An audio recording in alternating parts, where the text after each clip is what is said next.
Live It actually began as it grew out of the Fisheye Project, which was a nonprofit. Our main goal has always been to educate kids about the marine environment, but that has now evolved and grown into sea to space, so really nature literacy as a whole.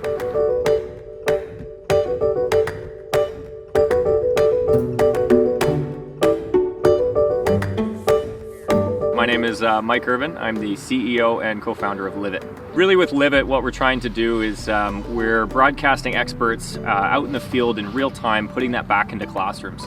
So we work with a lot of larger brands and groups, and we take their environmental initiatives and we create stories that we share directly into classrooms throughout Canada. So we're located right now in the Souk River, and it's right off of the Souk River campground. It's a beautiful little creek area that just comes up and then the river comes straight across. This is one of those key locations where the salmon are actually coming right up and in, and then they deviate up the creek a bit, and that's right next to where we were doing the broadcast from. So it was a perfect location to catch as much as we could of the natural life. And we even had a bear running across the water this morning. We had hawks and eagles all around us. It's just a stunning location.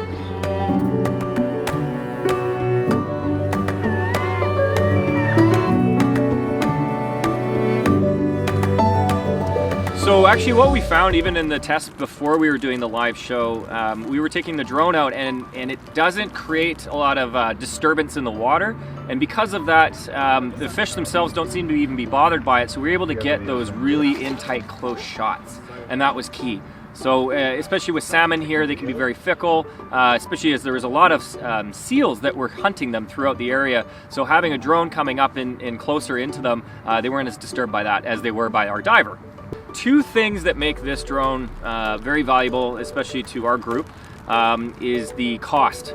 It's a low cost, especially when compared to what it would take to have a diver in the water with a camera. Not to take away from that, but still that the drone can also uniquely go directly up to a lot of marine life where a diver can't.